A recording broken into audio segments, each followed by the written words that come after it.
Hello, gamers. Welcome back to my long-awaited ramblings on Death on the Nile. I know that people have been asking for it for years now, but I've been kept busy by my montage application to the Grumbogi Plantation Gamer House.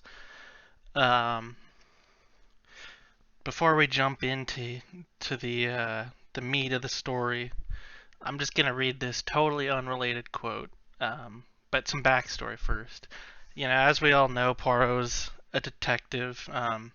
Essentially, his background is that um, he was born in Belgium and he became a police officer. And then when World War I believe, broke out, he left as a refugee to England, and that's where he became a famous detective. Um, the timelines are a little weird. Like technically, he lived to be like 130, 150, something strange like that, just because of how many books were written. But the main thing is, he was around 60ish when he like retired, so to speak, but still took cases and left Belgium.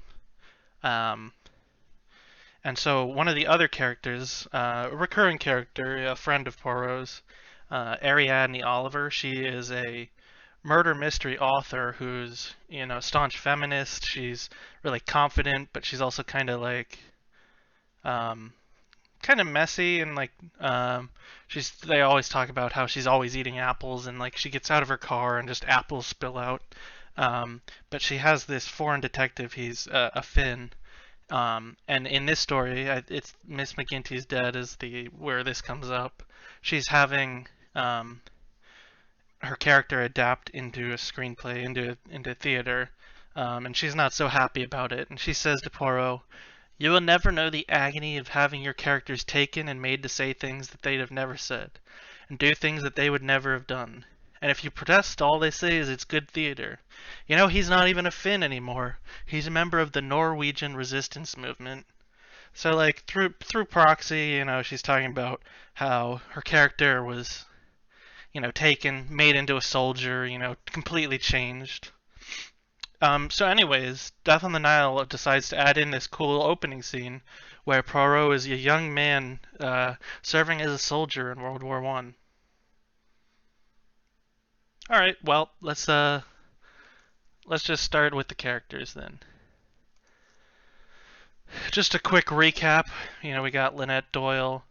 I'll go more into them later, but Lynette Doyle, Jacqueline de Belfort, Jackie, Simon Doyle, Lord Windlesham, Cousin Andrew, um, Louise Bourget, got Poirot, of course, then Monsieur Book, his mother, Miss Book. Um, we got Salome Otterborn, her daughter Rosalie Otterborn, and then Miss Bowers, Nurse Bowers, I think still technically a nurse, and Marie Van Schuyler. Um, so a little bit about the characters. I'll be quick because with the movie ones because those are, if you've seen it, you can just remember that. Lynette Doyle, she's sort of spoiled. She gets what she wants. She's described as sort of following her father's footsteps, and he was kind of like a gangster. Technically, he made his money on stocks, sort of taking money from other people with the crash, I believe. Jacqueline, um, I mean, basically, she loved Simon, and now it's turned to stalking them. That's the main thing. Simon, he's sort of simple and boyish, and he likes he likes wealth. He sort of likes being able to live a life of luxury. Lord Windlesham, who is more goes by Doctor Windlesham, he doesn't like that he was born into um, success. He likes what he's earned, and as such, he goes to less fortunate countries to help out people there. Cousin Andrew Pennington, um, he I think he's around the same age as Lynette. A little weird, that'll come up later. And he's basically in control of her finances until she either comes of age, 21. I think she's currently 20, or she marries. Louise Bourget, she's the maid. She used to be engaged to someone, but then basically Lynette said, "I'm gonna pay you $100 to f off," and the dude took it. Um, so yeah, she's been with Lynette for years now. Hercule Poirot, detective, Belgian, famed war hero, uh, ashamed of his appearance. Book, he's Poirot's friend. He's basically seen buying a prostitute when they first meet in the other movie. Uh, Bit of a dummy. Like he's got to be. There's just too much to say about him at the moment. I'll just come back to him later. His mother, she, according to this, she was like some type of noble Englishwoman, not like necessarily nobility, but well off. Book says that basically she would only approve of someone from Mayfair, which is like an affluent place in England, I believe. Um, doesn't approve of marriage, just thinks that it'll end in heartbreak or death. She's a painter. Um, Rosalie Otterborn is like her mother's manager, kind of in a way. And she's both of them are very like confident in themselves. Um, Rosalie is in love with Book. I mean, and it's reciprocated. Salome is like, she's open, she's willing to live her life, that kind of thing. She's a singer. Poirot falls in love with her. Bowers and Van Schuyler secretly have a relationship. I think they're technically traveling as like a former wealthy person who became like a communist and gave away her wealth, as well as a former wealthy person who lost her money to Lynette's father. Um, and with that out of the way, I'll try to be quick with the characters in the book. Um, so here we have essentially if they're in parentheses, that means they're not like on the boat themselves, and most of those characters are more minor characters. We got Lynette Doyle, once again, formerly Ridgway. In this, she's more like a charismatic aristocrat. Like she's used to getting her way, but she doesn't yell at people. She's not um like forceful. It's just people have a hard time saying no to her. Basically, she's beautiful. She's wealthy. She has it all, so to speak, and she's also a good businesswoman. I don't think that's like necessarily a huge part of it, but like her father made sure she's not gonna just fall victim to some sucker or something like that. But she's not like an insane business minded. That's all she does 24/7. Jacqueline, she's up until the end, I'd say she's honestly pretty accurate to her character. Like she's putting on the show of like um, being the scorned lover or heartbroken, all that kind of stuff, stalking. Um, I guess I'll just go ahead and talk about it now. Essentially, all the planning was done by Jackie. Like she's the brains behind it, and what this will come up again also. But basically, she didn't really want to kill Lynette for the money. It was like she saw that Simon, like first off, Simon met Lynette, became her whatever her land agent, and then Lynette, made advances on him, and he was like, I mean, he did like Jackie, but he was like, he's always been someone who didn't have money, and he was like, oh, but what about all the money, And he was talking about, sort of had the idea of like, I could kill her, then I could have the money, and it just sort of started as that, and then it grew to the point where it was becoming like a plan.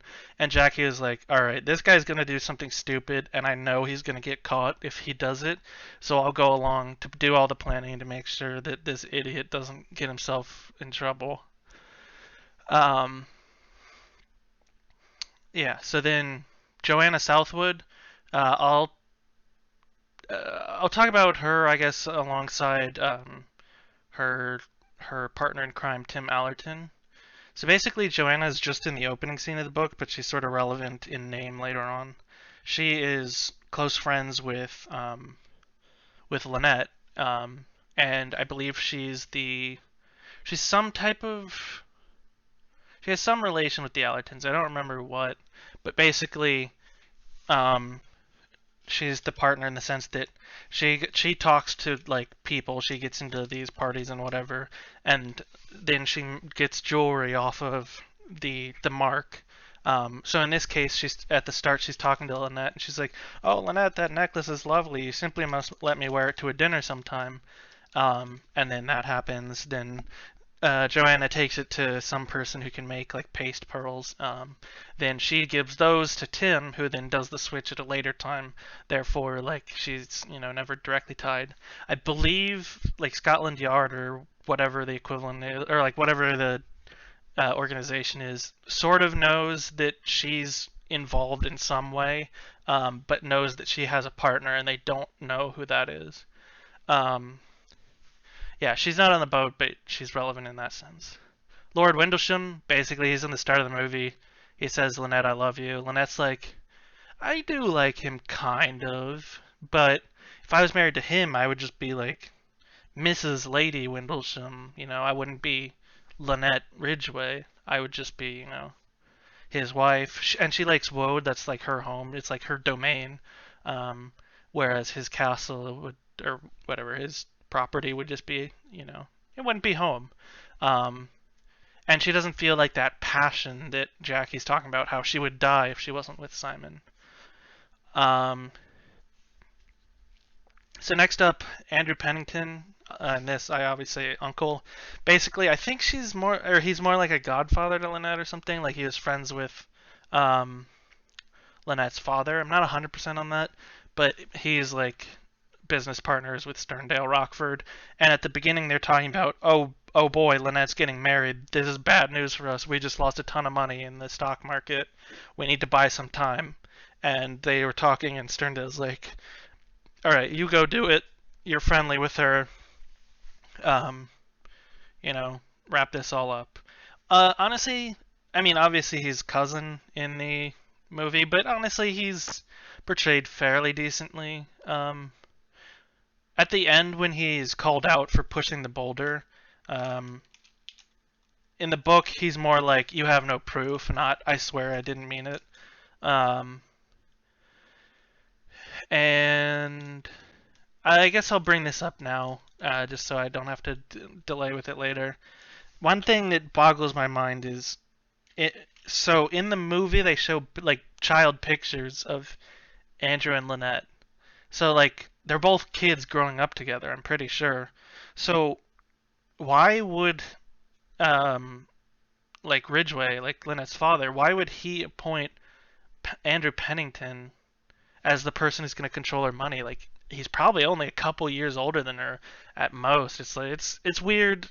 I think it's just a sign that they weren't really thinking about timelines, which comes up again later with Book. Um, Louise Bourget and Mary. Mary's obviously not in the movie at all. Basically, Louise is the current maid, and she's got no real major backstory that's relevant. Um, Essentially, she's only been with Lynette for a couple months, whereas Louise in the movie has been there for years. Mary was the one, her previous maid, who she fell in love with a man named Fleetwood, um, and Fleetwood is on the boat, as you see. She fell in love with Fleetwood, and then Lynette was like, let's just do a little research to be sure. And she found out that Fleetwood had been married to a guy or a woman in Egypt.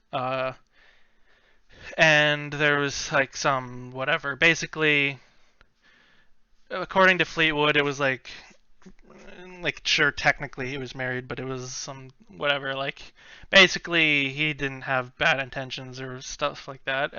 He's more of a minor like throwaway suspect, not a big deal. Mary and Louise are kind of just crammed into one, and the motives are changed a little bit for like the lover. Um, yeah. Um, then Poirot. Now I'll talk about this once it'll come up a little more, but basically Poirot, like his things are tact, and like he doesn't tolerate like immorality or whatever. So he's a very tactful guy. Like they sort of show that I mean, they kind of want someone who's a bit weird, a bit crazy. Like, I don't know. It feels like they're making a Sherlock type of thing where he's like, no, I can't have 9 desserts or whatever. And I think he has little things like that, but I don't think it's as accentuated in the book. It's more like he knows what he likes, and what he likes is like food, travel, keeping his mind busy. He enjoys good food. The first things that describe him in like every book are that he has an egg-shaped head and that he's got a very well kept mustache. Like his mustache, multiple times when people are seeing them, they first think that he's a hairdresser just because of how nice his mustache is. Like he literally at one point says to someone else that he has like the finest mustache in all of England or something like that, and he believes it. Um, I think I'll just leave off on that for now, and as it comes up, I'll discuss him more so, how he's a little bit mishandled. Then the Allertons. So Tim is, um, obviously, as I discussed, he's the necklace thief. And basically, what everyone knows about him is that, like, his mother is the world to him. Like, he just likes hanging out with her. They're just, they spend their time together. So it obviously comes out that he's a little withdrawn because he knows he's going to be stealing this necklace. So that's why, like, he doesn't want Poirot like spending time with them.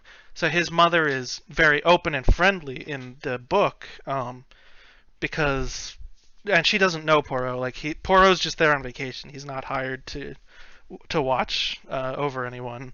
Um, but yeah, so Miss Allerton's like, "Oh, Poirot, you simply must eat with us." And Tim's being kind of judgy and whatnot, but it's mostly because, he doesn't want a famous detective, spending all his time with them when he's planning on doing a heist. Um, but yeah, he's a pretty decent dude. If you uh, and like his mother's one of the more friendly ones. She's very outgoing. She wants to like talk to everyone there. Um, Next up, the Otterbones. So they're obviously a little bit different, but they sort of play the similar roles in the movie. So basically, Salome is a like romance or like sex author who's a bit past her prime. Like, um, first off, a lot of people don't like her. I think like no one on the boat likes her. She's so like temperamental. She's dramatic, like she wants to be the star of the show, kind of a thing. Um, which comes up, uh, one major point. And because her books are no longer selling as well,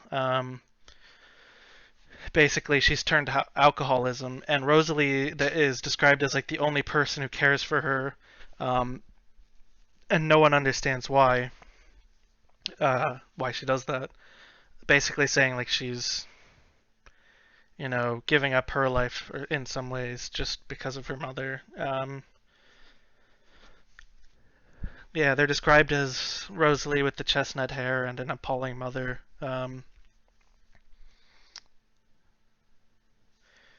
Yeah, Tim and Rosalie eventually then fall in love, but I don't think they've met ever before the start of the book.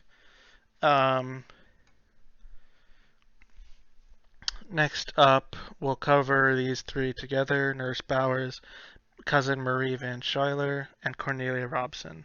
So when I say cousin Marie, I'm saying she's, I believe, cousins with Cornelia in a sense. It's like probably second cousins or something. Basically, Cornelia's mother, I think, uh, maybe, I don't know exactly the relationship, but basically Cornelia's mother is, I think, a little younger than Marie. I don't know exactly how much younger, and they're like friends, probably something like that. I don't know the specifics of it. I don't know family dynamics, but basically Van Schuyler is like this old toad of a woman who's going on vacation, and she has Nurse Bowers with her. People say it's to keep, because she's a nurse, and she's like her travel companion everywhere. And then she brings Cornelia along to like handle, um, whatever other like non-nurse stuff, like carrying your luggage, that kind of thing. But also it's partially just to bring her on the trip and to enjoy it. So Schuyler is very, you know, she only talks to people who she deems her equal, which is like the way that Allerton gets to talk to her. Is she mentions um, like Tim has a cousin that's some type of nobility or something like that. But yeah, she's very judgmental and not really anyone likes her. Bowers is actually there because Schuyler is a kleptomaniac and she steals the necklace at one point. And Bowers basically she travels with her mainly to like any to prevent a scene from happening, prevent a scandal. Basically, Schuyler like takes it because that's like mentally like it's just a thing that she does, but she always like hides it in the same spot. It's not really like about stealing stuff. It's just like something that she sort of compulsively does. So Bowers, she checks the places. If she ever finds that Schuyler's stolen anything, then she returns it to prevent any big scene. Cornelia is like incapable of hatred and spite. She's very innocent. Um, like her father was ruined by Lynette Doyle, and at one point, Ferguson says like he's just enamored by her. He's like, Cornelia, your father was ruined by Lynette, and you still don't have any grudge against her. You're just like outrageous, and then like that causes him to be just enthralled by her, and he asks her to marry her. She eventually she's or not eventually. She immediately like rejects him because she says he's ridiculous, and Ferguson is like, yeah, I am ridiculous, but I mean, like, I'm funny and whatnot. But Cornelia winds up going for Bessner, who they sort of have, a budding relationship going on. Bessner's like, you see him earlier at points, like, talking about uh, Egyptian historical whatever with her, walking around the pyramids or whatever sites they're at. And then later, when the whole kleptomancy thing comes out, he's telling her about how it's like a condition. She's not like at fault or anything. It's just, you know. But yeah, that basically they eventually are gonna get married.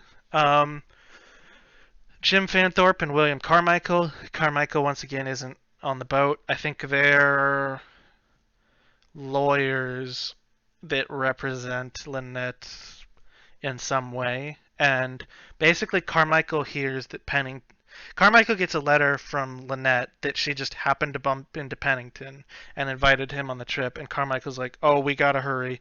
We need to get you on that boat so you can make sure nothing goes wrong." So this seems fishy. They don't know what's up, but they think something's up. And so he sends Jim because Jim won't be recognized, and he can sort of go scope it out, play it by ear, and see what's happening. Um, Jim's a young guy. He's proper British. Like that's how Poirot gets that's how he gets his number. Um, Not like his phone number. Like Jim at one point, with the whole scene with Andrew, like trying to present the signatures, Jim is the one who's like, I respect a woman who, you know, has good business sense, and you see that he's like bright red and flustered because as Poirot points out, there's no way like if I can use my friend Hastings as an example, there's no way an Englishman would speak out of line like that. And he's like, and that's how he figures out that Jim's there on the motive to just keep Lynette's wealth safe. Bessner, he's just there. He's big, round, uh, Hungarian or Austrian, I mean, guy with a shaved head and a big old mustache. When they see him, he's enjoying soup. That's good soup. Um, yeah. Signor Ricchetti, he's there as an archaeologist. He's Italian. Um, but later on, it basically he's also secretly an arms dealer, some type of war profiteer who's responsible for 5 or 6 murders. Um, and the way he's caught out is Poirot's basically like, Ricchetti is all archaeologist. He's no man. Like, he falls too much into character basically. Um, yeah, he's sort of I don't know. He's sort of grumpy or whatever. Doesn't want people prying. He's private, I suppose. Ferguson, who they later find out is Lord Dawlish, he is a very outspoken communist. At one point he's saying, like everyone on this ship should be lined up and shot. You know, uh, and yeah, he has a title, but he doesn't use it. Basically, he's saying when he says, "Oh, Cornelia, you just have taken me so," and all that, he just directly walks up immediately to Van Schuyler and says, "I'm gonna marry your goddaughter or cousin or whatever she is, niece, I don't know." And Schuyler's like, "The nerve!" And then Poirot walks up and is like, "Wow, it's something something. Yeah, that's Lord Dawlish, basically. I recognized him in the papers." And then Van Schuyler's like, "Wait, that guy's a lord? Maybe I should sell off Cornelia to marry him. Think of how good it would be for us." That changes her mind. But that doesn't wind up happening. And Ferguson, um, yeah, he's mostly just there. Uh, he, I don't think he's ever really majorly suspect in any way. Obviously, he's considered, but yeah. Then Fleetwood, I sort of talked about earlier. I think he's like a deckhand or something. I'm not 100% on that. Um, when Poirot first sees him, I believe he's talking to like a hazel-skinned, Latin-faced woman, I believe, which is describing Luis. Um, Basically, he's just there because of the whole thing with Mary. He's briefly a suspect, but it's very short. He's not that major. And then lastly is Colonel Race. He's like a special operations, some type of investigator, like international, like Interpol or something. I don't know what organization, but he's friends with Poirot. They solved a case before, from the book Cards on the Table. Um, he's like he's there. He tells Poirot basically he's there because of Ricchetti. He doesn't know it at the time. He just knows that someone on the Karnak is that arms dealer he's looking for. And the way they catch him out is because Ricchetti gets a letter or a telegram, and Lynette opens it and because Ridgway, Ricchetti, and she says it's bad handwriting, and she sees that it has like vegetables listed, like potatoes and eggplants or whatever. I don't know. I don't remember the vegetables, obviously. And basically, then when they hear about that, I think Simon mentions it. He's like, "That's so weird that happened." Um, Poirot's like, "Oh, that is," or actually, it might have been Race. Race is like, "That's a code. That's for like, this vegetable means machine guns," and so that's how they realize that. However, even though he's an arms dealer who would very easily murder if his cover was blown, um, they determined that that's not the case. Um, yeah, I guess. Oh, before I jump into like my play-by-play, so to speak, there's a major difference, as has been kind of shown here, between them as a group. So here, if we look at the movie, all of these people, minus Jackie, and technically Poirot in a little bit, they're all traveling. Oops. They're all traveling as a wedding party. And Poirot is there because of Book, actually, so he's sort of tied in. But yeah, they're all as one group. Whereas here, it's like Lynette and Simon are there. Jackie's obviously followed them because tied in with Simon. Pennington's there because he hears about it and he follows them. Louise is traveling with them. Poirot's just on vacation. He just happens to be there. And when Simon, well, I'll talk about that later. But yeah, it's just coincidence. The Allertons are there because Tim said, "You know what, Mother? We're already in Africa somewhere. Let's go to Egypt." Basically, he gets the letter from Joanna um, that uh, that Lynette's going to be on the Karnak, I think, and he's like, "Let's go there to steal this necklace." And he's going to fund the whole thing. That's the key point. Tim is the one with the money, obviously, from his thefts. He sort of does it more for the fun than the money, though. Oh, and one other note, I suppose I should say. Miss Allerton, basically, Tim normally shows her all of his letters, but he doesn't show the ones involving Joanna for obvious reasons because she doesn't know about the thefts. Um, and she's like, she thinks basically Tim and Joanna have a relationship, but Tim ensures her or assures her that basically he doesn't actually like Joanna. She's just a good gossip or something like that. And by the end, when Tim and Rosalie reveal their love, Miss Allerton is very happy with it. She's like, nice. Uh, yeah, basically she's supportive. Um, so yeah, they're there openly by coincidence, but secretly for a reason. Otterborn's coincidence. They're traveling there. Bowers, Marie, Cornelia. Once again, they're there together, but that's it. Then Jim obviously is intentionally there, and then just traveling. I believe deckhand, but I'm not 100% sure. And here for Ricchetti. So yeah, basically the point is all of these people, for the most part, are traveling in at most like parties of 3 or 4, but they're pretty much independent. Whereas here, it's all one party. Um, so this causes some issues. So, for example, I'll just go into it now. Um, Near the beginning, Lynette tells Poirot when after Jackie shows up, she's like, "I'm surrounded by enemies," and she says something very similar to that in the book.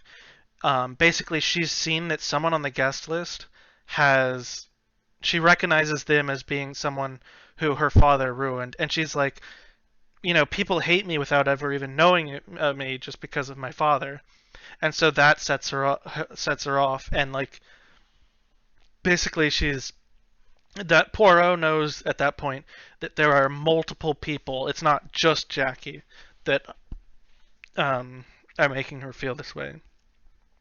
But here, like, she's invited everyone. So sure, her father or Miss Bowers' father was ruined by like Lynette's father, but like she was invited. Like Lynette knew she was coming. It's not like some major surprise. And like what Pennington, even if she had bad feelings about him, like she invited him, she made him come, is how they described it. Um,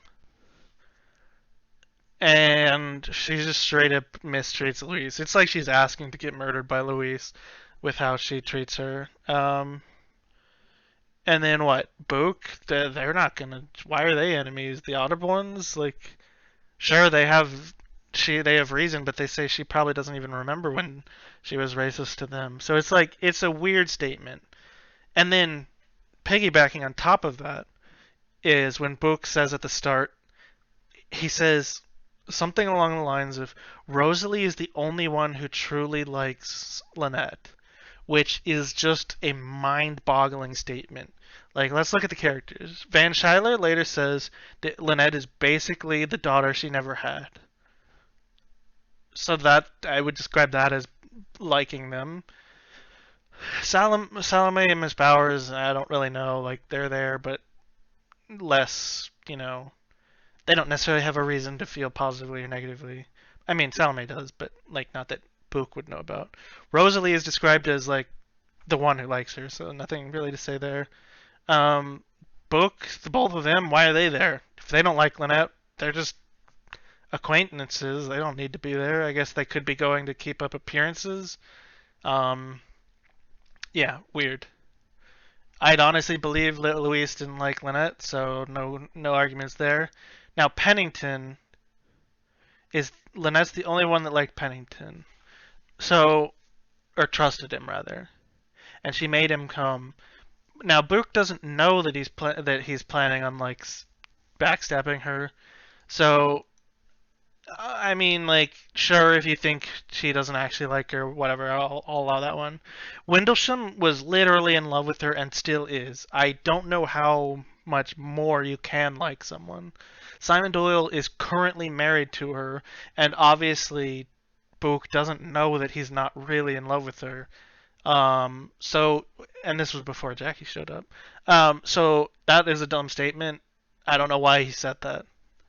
And and if we want to say it's a line that carried over from the book, that's just not true because Lynette is described as being like everyone liked her. Um, Obviously, there are people that she's upset or annoyed, but yeah, I don't know why that statement's there. Um, I guess it's time for me to rant about Book.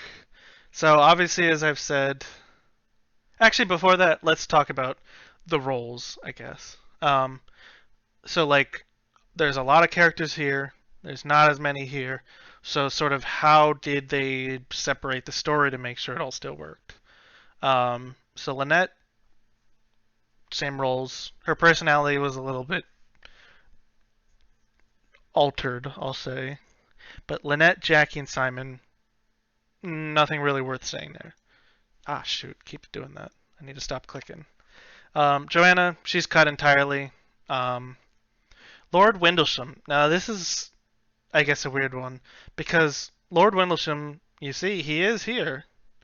But the thing is, in the book, when he's turned down, he goes to Canada. He's not at all relevant in the story. They basically say, yeah, Lord Windlesham had a reason to dislike her because she turned him down. But he's in Canada, so it's like, yeah, that's the most extent he has in the story.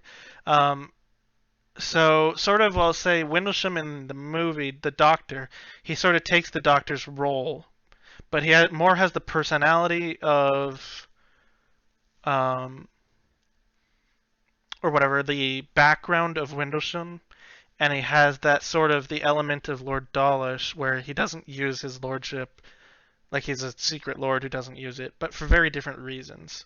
And his personality is sort of different. Yeah. Uncle Andrew Pennington, honestly, pretty similar. Pretty similar carryover, I'd say. Like he doesn't pick up too many new roles. The cousin part doesn't really change anything other than the weird thing of why would this young dude have control of her assets. Yeah, not too much to say there.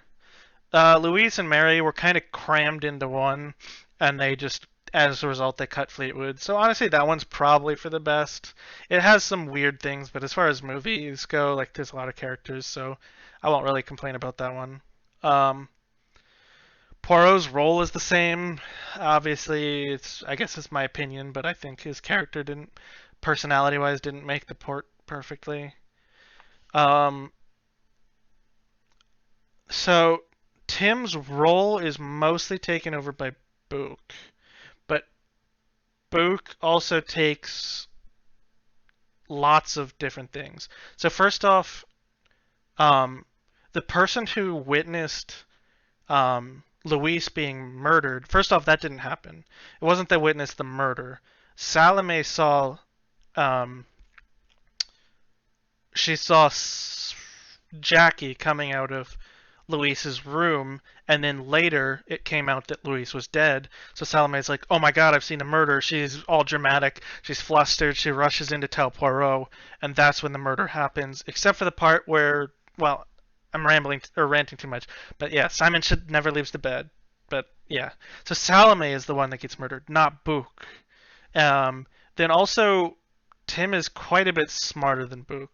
Basically, he's there with a plan. Book is just a rambling traveler or roaming idiot. Not only that, Tim is the one who's sort of more closed off, doesn't want Poirot to be with them, whereas Allerton, she's friendly, she's outgoing, she talks to everyone, she's glad, she sort of ropes Poirot into traveling with or to spending his time with them more so. Um, and her role is pretty similar to Book's in a sense that they're just sort of there as the person's mother, and they don't like play a role as like a major witness. I don't think. Um, Rosalie um, is a bit different. So basically, Rosalie is throwing out her mother's alcohol at night, um, and so she's throwing it out. And while she's doing that, Schuyler sees her out on the deck, throwing something over the side. So like, what's that? Is she throwing over the guns? But they later realize it's because Rosalie's throwing over Salome's alcohol, and that's the splash that everyone heard. Um, and while Rosalie's doing that, she sees on the below deck, she sees Tim leaving Lynette's room around the time of the murder. So later, when she's questioned, she says, "No, I didn't see anything." And Poirot, like, obviously doesn't believe her. Um, but he doesn't pry too much because he's tactful. He's not this guy who just busts out and accuses everyone immediately. Um, but apart from that, she's pretty similar. Oh, Rosalie and Tim were not in the parlor for obvious reasons when Simon was believed to be shot. The two people who were there were Cornelia, who was chosen specifically as a mark, um, and Fanthorpe, I believe, who had left right before the shooting. But I'll get into that when it comes up. So Bowers and Schuyler are obviously very different personality-wise, um, and their roles are mostly the same except um, completely cut. Like the whole necklace being stolen two ways, which once again I'll get into. Um, that sort of element is just cut, and apart from that, they're pretty similar, other than the fact that their personalities are totally different, and Schuyler is more like, honestly, more like Mr. Ferguson. She's more like friendly about it, and whereas this dude is like very much didn't spend a lot of time with people. He was very ridiculous, over the top, I would say. Um, Cornelia is like just all innocence, and I would say, in a way, some of her roles were kind of taken by Louise, but for the most part, the main relevant thing is that she was there to witness Simon getting shot, and that was taken by Rosalie, obviously. Fanthorpe, um, kind of just cut. I guess Rosalie's the one who speaks up when he says, um, like she's the one who says, I value, Lynette taking the time to read her legal documents. But obviously the reasoning behind that's totally different, and yeah, for the most part he's just cut. Bessner, personality gone, but his all of the roles that he played are taken by Windlesham. Ricchetti completely gone. There's obviously no arms dealer on the ship. Ferguson, I already talked about. Schuyler sort of takes over the fact that he's a communist, and the Lord Dawlish part is taken over by Windlesham. Um, Fleetwood is sort of merged into Louise, but not missing much there. And Colonel Race, his role as investigating the arms deal is gone, but he was the one who was talking with Poirot.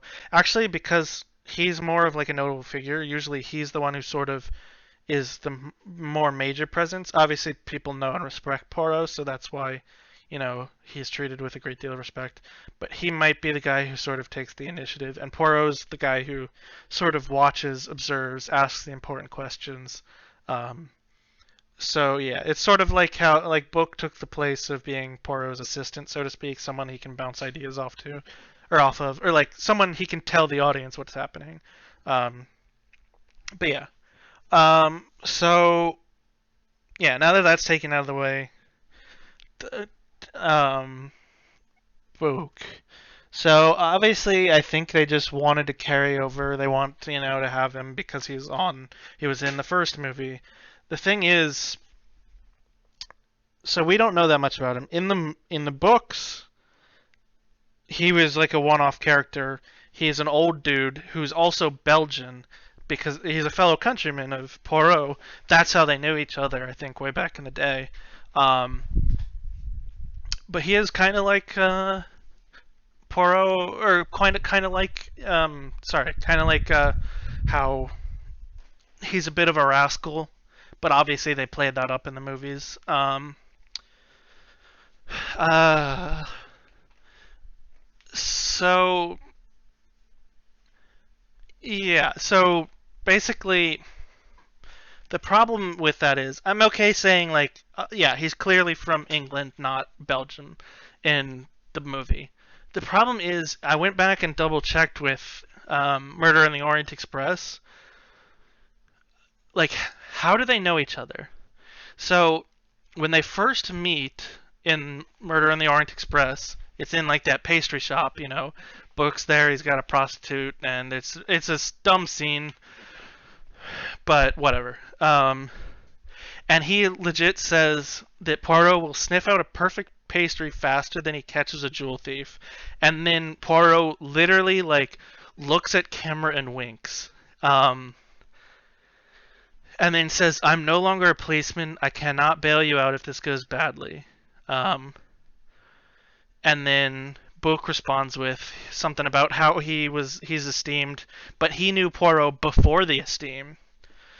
So let's say, hypothetically, the esteem has to do with the fact that Poirot was a war hero. I mean, I think we can agree that that's somewhat of esteem, somewhat notable. So that means, and Poirot hints that he was a policeman back when they knew each other. The thing is, in the opening scene of Death on the Nile, Poirot is a soldier, and his commander says, "You're too smart to be a farmer, like, not a policeman." So it's like, if Book knew him before that, he wasn't a policeman. If he knew him after that, he was an esteemed war hero that he didn't know before the esteem. So let's say, and also during the war, that's when Poirot leaves for England, as a refugee normally. But yeah. So on top of that, Book is not as old as Poirot. Like, he's not an old dude who would have known him before the war. So yeah, then let's say hypothetically, no, he knows him after the war. He's not talking about the esteem of the war hero. He's talking about before he became well known as a detective. Poirot says, "I'm no longer a policeman."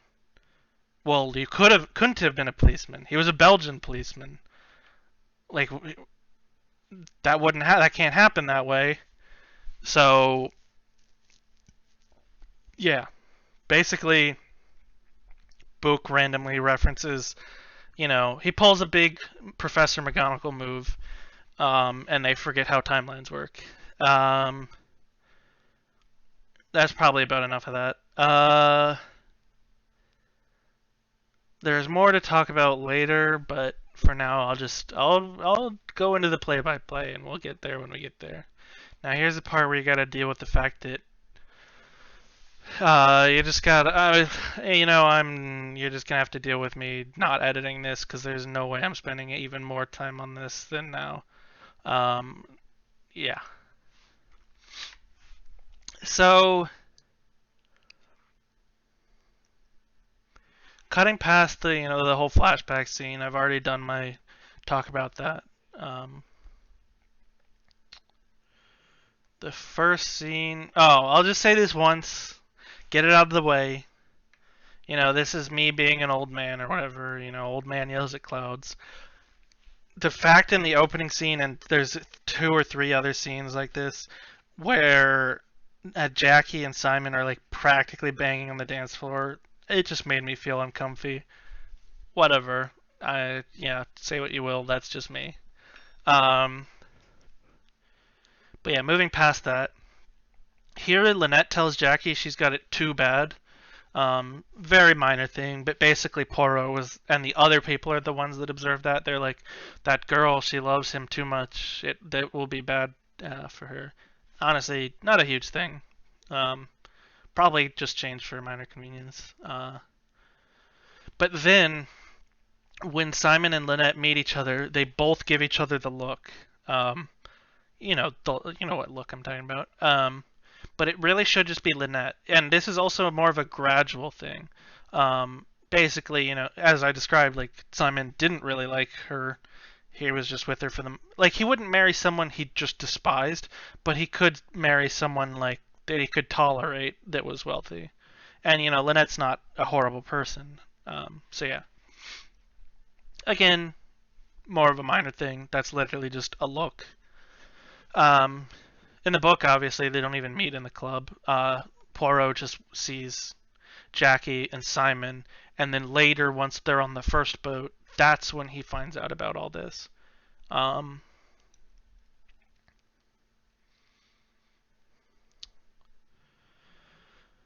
so yeah, there's the whole thing. First off, with Book invites them, or Book, and Miss Allerton's a grumpy woman that paints, all that stuff. Not gonna say too much about that.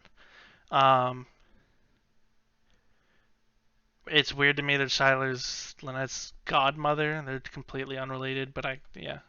Um, Also, they yeah changed a lot of the dynamic. Like for example, as I said, Tim is just completely devoted. He literally says like that his woman or his mother is like the greatest woman in the world, the only truly great woman in the world, or something like that, or one of, rather. Once again, it's weird that Lynette made cousin Andrew come because he needed to be there because of the crisis. It's just one of those weird things where it's like because of that, it's a strange coincidence instead of some type of planning. Um,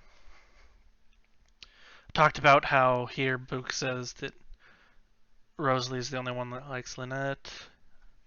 Okay, here they're like partying. This is while they're on land. They're in this clearly a private, like rented out building, and Jackie shows up. Now they talk about basically Porto's like she hasn't done anything wrong. Like she's not showing up and like stalking them. She's like mostly going to remind them that she exists at first.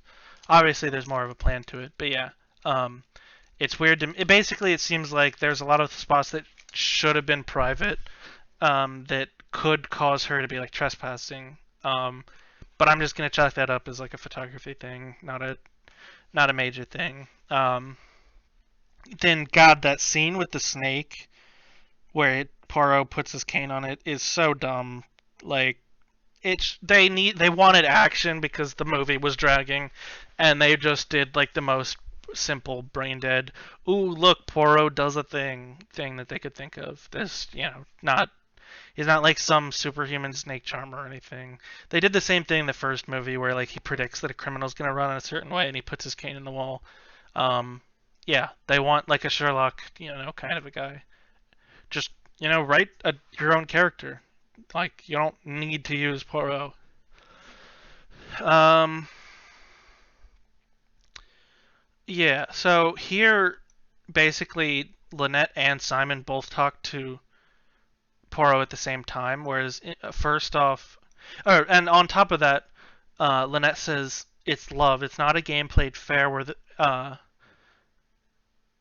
there are no rules. And she seems to believe that. I think is how they're trying to go with it. But okay, so in the book, first off, Lynette approaches Poirot privately. Obviously, I think Simon would be against it. He doesn't want a detective, taking their case up when he's got this plan. But yeah, Lynette approaches him on her own and basically the whole thing about how she wants him to do something. And it's more so Poirot says that the reason why she feels guilty whenever Jackie shows up, or the reason why she hates that Jackie keeps showing up, is because she feels guilty. He says essentially, you have made a decision and now you're experiencing the consequences of it. Um, and then also when he says to them that they could just go home, he's not saying that as like in the movie, it's like, I strongly believe you should go home. He's more saying, if you feel bad, you could just go home. Like, it's not like you should do this. It's like if they want to continue down their road of avoiding it, I say like running away kind of a thing. Um, and then later Simon approaches Poirot and he's like, "I'm glad you told Lynette there's no legal angle, but Jackie's being indecent." Yeah. Oh my God! Then that scene where Simon tells them all he's kidnapped them all, or whatever. He's changed their travel plans. First off, um, when he meets with Poirot, also he says to Poirot, "All right, our plan is this: we're going to travel out into the city, tell everyone we're going there, basically, and then we're going to secretly get in a car that's going to drive us down, and then we'll get on the Karnak." And Poirot's like, "Oh yeah, I'll be on the Karnak too." Um, and Simon, importantly, the only person Simon tells this to is Poirot. Um, and so, yeah, then they go to the Karnak, and Jackie's already on it, I think. Slight change there, but yeah, it's important because in this, Simon shouts it to the world, um, and then they're surprised that Jackie got a ticket. It's like, I mean, obviously, everyone knew. Um, yeah. Um, then that's the scene where he gestures to Lynette, and she's in like that big pyramid dress, and she goes, "I have immortal longings in me." Um, I think that says enough about that scene. I don't think there's anything I can say to add to that. It's a scene that happened, all right. Um, I already talked about how Lynette says she doesn't feel safe with any of them. That's weird. Then Poirot gets sort of guilted into saying he will watch for them. I feel like there are probably cases where something like this might happen, but it feels weird. Like he's not the kind of guy who does that. Like in Murder on the Orient Express, obviously, Ratchet tries to get him to protect him, but Poirot's like, first off, I don't want to. I choose my clients. Second off, I'm a detective. What am I gonna do? Solve your death? I'm not gonna be able to stop someone from doing something. Um, so yeah, minor thing, but weird. It's just once again stacking up to show that it doesn't feel like they truly know the Poirot character or whatever. Just minor things that demonstrate that. Um, then I'll cover a couple scenes here that talk about this.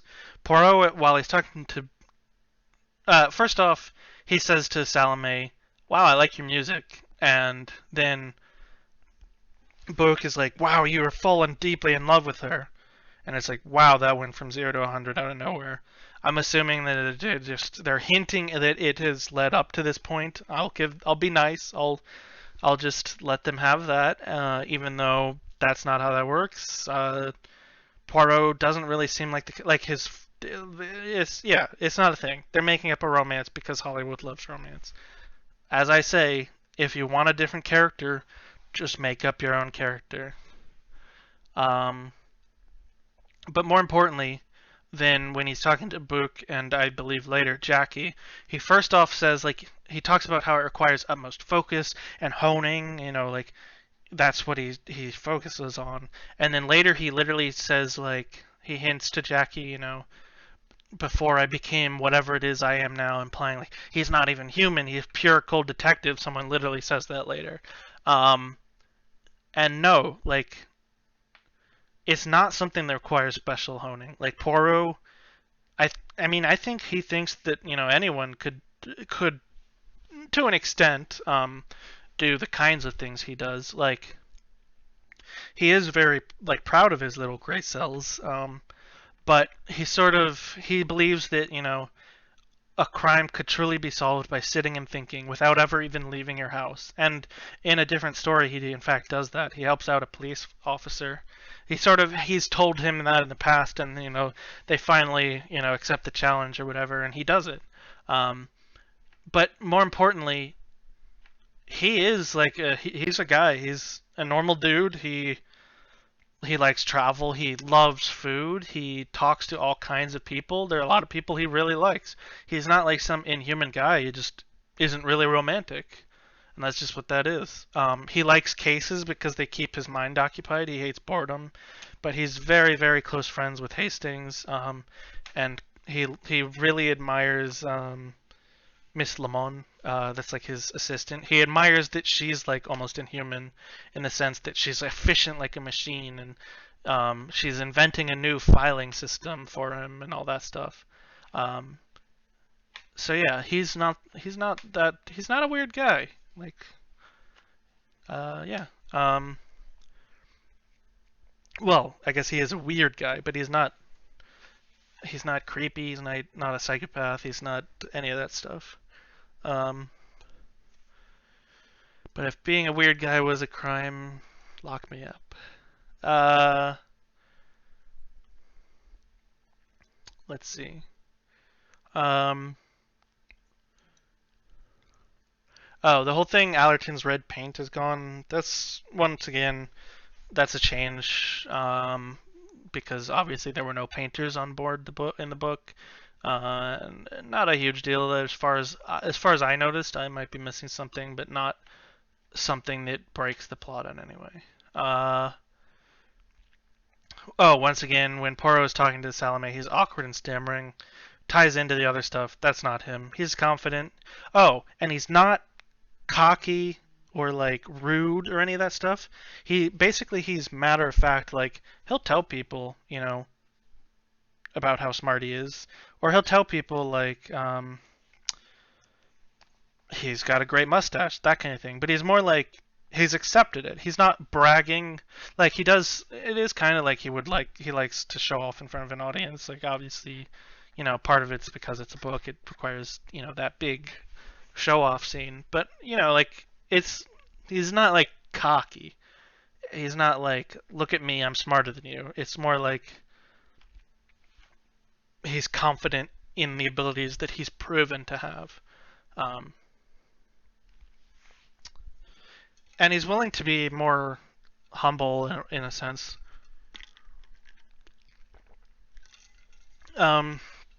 Like he doesn't like to talk about people, like his thoughts on other people. As far as I could tell, like when he's investigating other things, and he's sort of dodged questions when people are like, "Oh, what do you think of that girl?" or whatever. He sort of avoids just sort of directly, bluntly talking about other people.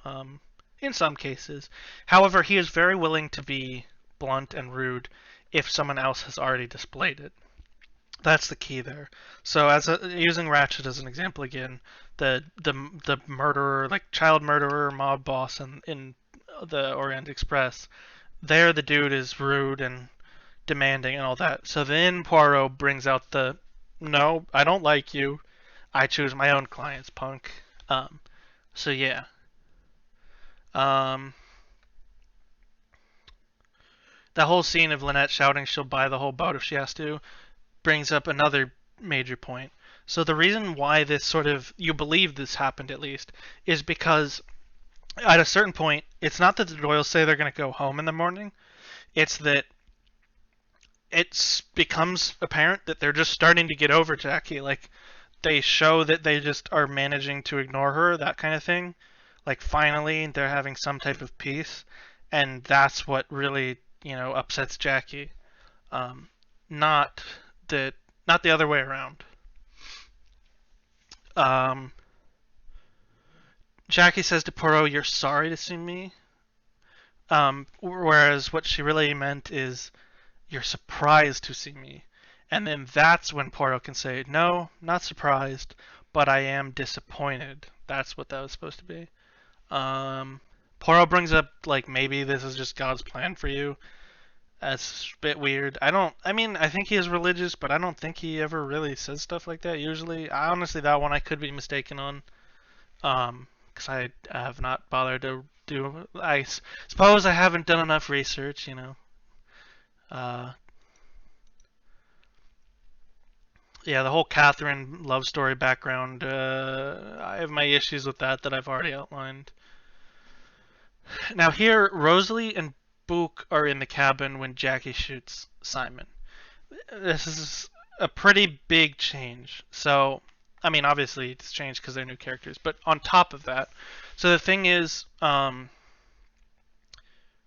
would say Rosalie's a pretty perceptive, pretty confident person. The reason why they chose Cornelia is because she's more gullible, or not gullible, like she's more passive. So the way Jackie keeps her up late at night while she's putting on a show that she's like basically drinking and getting, getting pretty lit. And she says, Cornelia, tell me about yourself. And Cornelia is not used to that attention, and like, whenever she's like, maybe I should leave, Jackie's like, no, the night's just getting started. You stay here with me. And she listens to that. And I think Jim Fanthorpe, another young guy who he was the other one that was awake. He super casually he makes a show of getting up and yawning and folding his paper and walking out super casually, very obviously putting on an act because Jackie and Simon were starting to get into it. But again, the thing here is that so basically I believe Jackie is the one that escalates, whereas in the movie Simon basically just starts laying into her. Um, in the book, it was more like he's like, "Well, you're drunk. It's about enough of that," and then she starts, getting annoyed by that. Um, Once again, that little aspect of it, not a huge game changer. Um, However, the characters definitely cause a big role. So first off, Jim leaves the room, so there's only one witness directly to Simon being supposedly shot, and then immediately Cornelia runs out, brings Jim back because he just left, and then that's where first off Jackie specifically kicks the pistol under the couch, whereas in the movie Rosalie does it, but it's like why would you change that? Because Jackie's the one who does it because it's part of their plan, it's a necessity, whereas if Rosalie does it, it's just a coincidence that happened to work for them. Um, and then Simon says, "Hey guys, go get Bowers. Take Jackie to Bowers. I don't want her to do anything rash." Whereas once again in the movie, Book says it.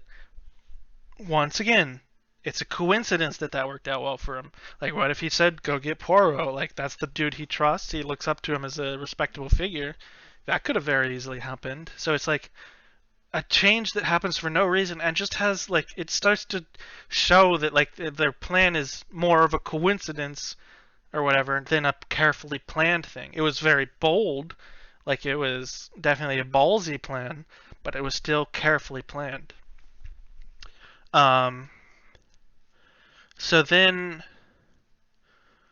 uh, oh, I found it funny in the movie.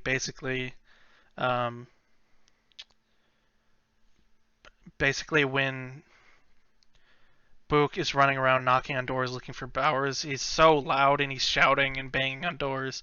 Whereas, like, what they were basically in the book, they were quiet. They tell one of the deckhands, like, "Oh, we're just playing a game. We're playing charades, I think, or something like that."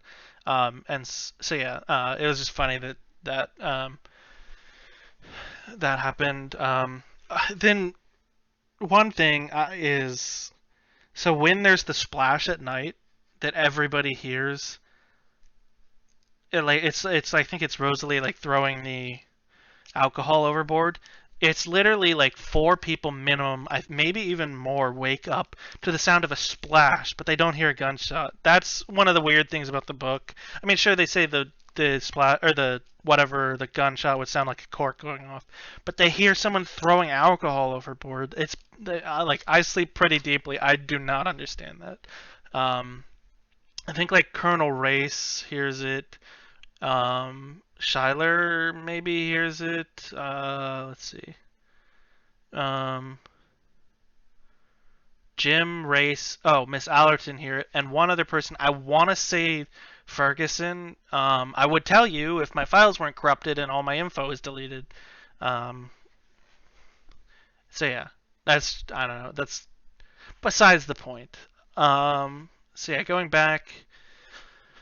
Um, let's see if there's anything I should talk about before I talk about Book and how colossally idiotic he is. Oh, yeah, when Lynette's walking away and says she feels sorry for Jackie, I should have said this before.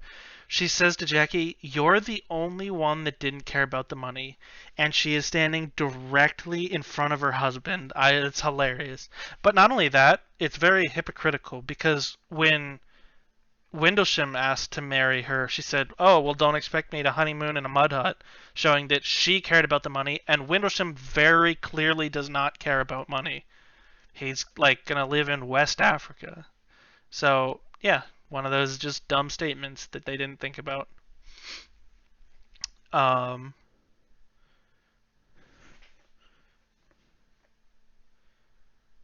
oh well, while Rosalie is taking, or while they walk past Rosalie, she basically says Simon deserved to be shot. Honestly, big true. Then there's a very real scene of a very real fish eating the handkerchief. Um, and so yeah, um, the scene about Book. So first off, there's a very clear reason why Tim Allerton was not one of the characters who witnessed the murder. Tim being Book's analog, sort of. So basically, the guy who stole the necklace. So in the movie, there's the shot happens. Then Book does all the stuff, and you're saying he goes to Lynette's cabin. I find it unlikely that he would have gone. Like Poirot says, he went to her cabin to notify her, and that's when he saw her dead. I think. I find it weird he wouldn't tell anyone he was going to tell Lynette, and then no one was like, "Hey, how did Lynette take it?" And he was like, yeah, she took it well. She wasn't dead when I saw her." So that's just something they don't address at all. But let's say hypothetically he did go there. He's like, "Oh, this is my chance. I can just steal the necklace. She's asleep." I think that is more so the one that would have happened. Um, so first off, he literally in the first movie says that Poirot could catch a jewel thief easily, and he knows that Poirot can do that, and he doesn't have a plan. On top of that, let's say hypothetically he didn't know Lynette is dead, which is the case for Tim in the book, but I believe they pretty clearly say that Book could see that Lynette was dead. But hypothetically he doesn't. So let's say she wakes up in the morning, she sees her necklace is gone. They're on a river. There's limited passengers. As they say in the book, this sort of also thing. Like there are people on the shores, I think, watching the boat. I think they say, like, there's no way someone could have snuck on and stole it and got off. So the first thing that's going to happen is they're going to say, "All right, everyone, we're going to search your stuff until we find this necklace." So yeah, then let's say he does know that she's dead. Um, it's even more so because they're going to be like, "Oh, she's dead. This necklace was stolen. We have to find the necklace. That's the person who killed her." So yeah, that is a colossally dumb thing to do. Um, and if we assume that he is dumb, uh, then later on when he witnesses Luis being murdered, I don't think he would be smart enough to say like he would be like, "Oh, if I tell Poirot that Luis I saw Luis being murdered, I'm gonna have to explain why I was there." Well, like he could have just said, "I was walking down a hallway and I saw Luis being murdered," and he wouldn't. He clearly wouldn't think like Poirot would be like, "Well, why were you in that specific hallway?" Like the dude's dumb. So, uh, it's just like, yeah, he's like unbelievable levels of stupidity, the way they play it. And obviously, I did say there is a necklace thief in the book. The way that comes about is basically there are two thieves. So first off, Tim goes and switches the necklace with paste. And it's pretty clever. He thinks that maybe like she wouldn't notice, so that's the plan. And he has like this special place he can hide it. And so yeah, that happens. And so then he's assuming like she'll wake up, nothing will change.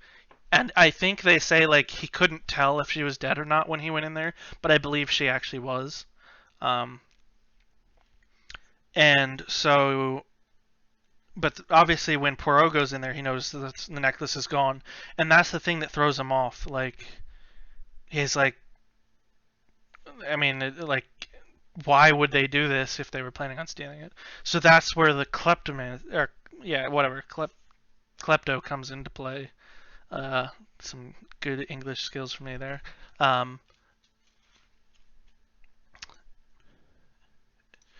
Yeah. So basically, uh,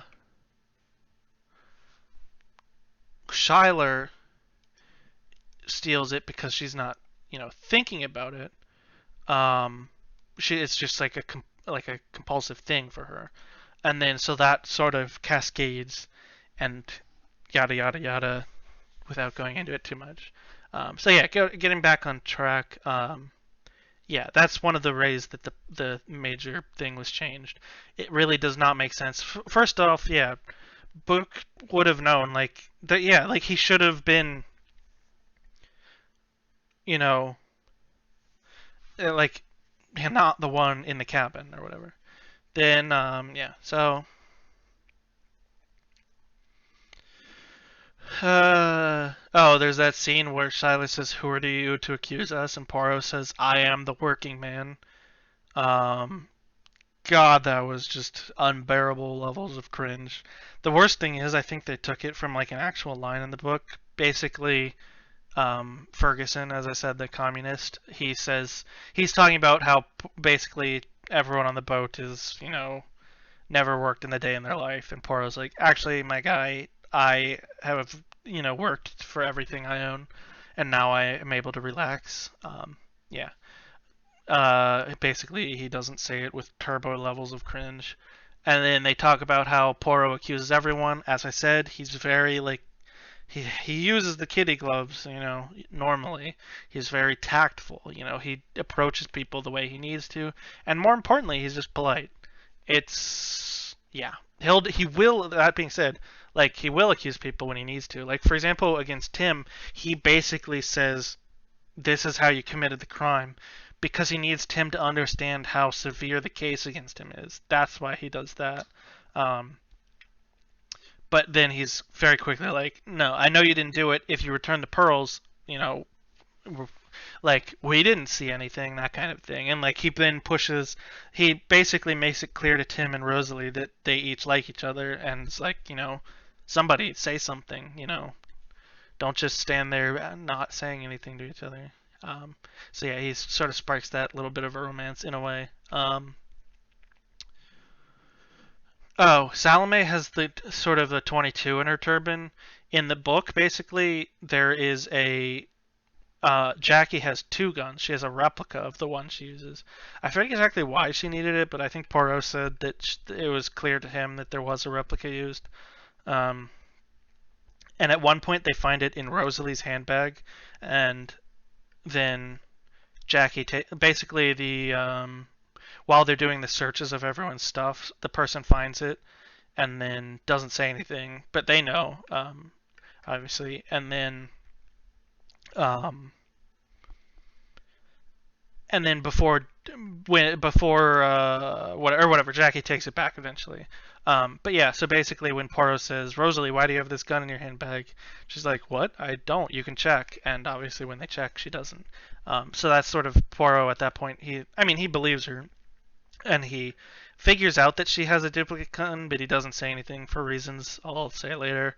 Um, yeah, there's only those two guns, and then the Colt that Pennington carries. And he's pretty open about it. He tells people that he has a gun, and so that's how people knew to look for it.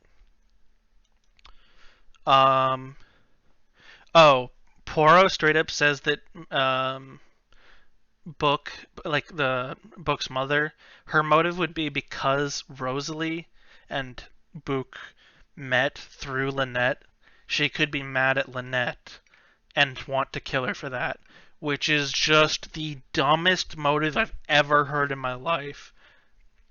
It's like, yeah, you facilitated a meeting between my son and this other girl because you probably held a party or whatever, and so now you need to die. Just, that is really dumb.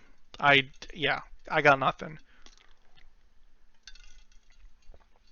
Um, oh, then straight up Poirot says that basically Rosalie is worthy. She's, you know, morally Book superior, and then his mother says, "You know what? I still don't trust her." It's like, why'd you hire a detective if you're just gonna disregard his word? Just say no and be done with it. Don't waste your time and money. And also, I don't think Poirot would take a case like that, following Book to just see if, or following Rosalie to see if she's a trustworthy person. It really doesn't seem like his kind of case. He's picky. He chooses his clients. Yeah. Then Rosalie takes a dig at Poirot about how he's like nobody likes him and he's um, cocky or whatever. I don't really remember it. Basically, all I know is it's just straight up wrong. Like her analysis of Poirot is just off. So it's like, sure, you're mad, but it's not going to be a big dig at him because you're just wrong about him. The scene with Louise's body is discovered is really janky. In the book, she was just killed in her own room. And then also they find literal blood money on her corpse. Uh, what it was actually like a torn edge of a bill. That's how they found out about like the blackmailing. Not like the murder just left money on her, which they wouldn't do. Um, Then they straight up discuss all the clues of Luis's murder in front of everyone, which is so dumb. And then the fight scene breaks out, which is also really dumb. And Poirot's like straight up over there just hallucinating and having a vision. Um, and then Book says, "Let's all stay in our cabins with the doors locked." Like, I think they're just saying that because they said it in the Murder on Orient Express, so they want it to be like, oh, this is the thing we should do.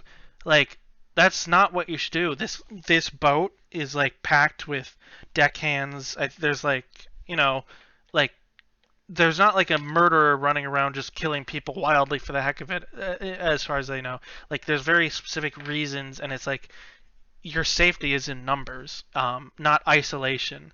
So it's yeah, another thing that they throw in there because it sounds iconic or whatever, but like they don't understand. When will they learn that their actions have consequences? Um, in the words of a wise man. Yeah. Oh, on top of that, when first off, Simon hasn't asked to see Jackie in the book. He says, "Poirot, I feel bad for the kid. Can you send her in here?" And that's how they talk about how Louise saw them, um, and then plan for that, and then plan for the murder of Salome or Book in this case. But here, Poirot straight up says he must have gotten word to Jackie at some point. Which is funny to think like, oh, hey deckhand, can you tell Jackie that we need to discuss something? Um, but more importantly, when Poirot goes to interrogate Book, Simon is sitting kneeling on a hardwood floor. The whole point of his alibi is that he cannot walk. Like Dr. Bessner, or Dr. Windlesham in this, says the bone is shattered. Basically, Jackie says, "Oh, is he okay?" And he's like, "No, he's not okay. You shot him." But luckily, he has the constitution of a peasant. Um, so he'll probably pull through once we get to mainland and they can do an MRI or a X-ray. That's what it is. Um, yeah, so it's like that dude stays in his bed. The reason why Luis had to say something when he was with other people is because she couldn't talk to him alone because Bessner was always there. So the fact that they then show him kneeling on a wood floor out and walking about, uh. Then there's that dumb chase scene, which technically there's a sort of an element of it. Like when Salome is shot, Poirot runs out. He sees the Colt on the ground, and then he sees Tim Allerton coming from one direction, and Race goes and checks the other. And he says that I believe Ferguson and Fanthorpe were sitting there, so no one could have run that way. Um, and Poirot basically says, well, there are three ways they could have possibly gone. And then Jackie's like, oh, right, they could have jumped over and swung down to the floor below. But what Poirot actually means is it could have been Jackie. They could have ran into Jackie's cabin, laid down, acted like they were resting, and then come out when the commotion happened. But yeah, this chase scene is dumb. Once again, all the dumb audience needs action. We gotta show it to them. and straight up, yes, forgive the absolutely high quality, but here uh, is where Jackie, as we later find out, runs through the door, and she's like 3 feet from Poirot, and she shoots, and she hits over here on the door frame. Now you could make the argument maybe she doesn't want to kill Poirot. I don't know why. Like they're open to killing people who are standing in their way. Poirot's easy target, then boom, run away, problem solved. Um, and not only that, you don't know this, but in the book, she talks about to Poirot how her father always used to take her shooting when she was a kid, and she's a very good shot, and that comes up like later. But yeah, uh, then there's that scene. Poirot takes the gun and he walks in like the quiet kid come to take revenge, and my God, yeah. Oh, before that, I'm not gonna make a huge deal of this, but Andrew says if the local police saw a dark man holding a gun, my guy, you're in Egypt. Just I don't think that's quite how that works.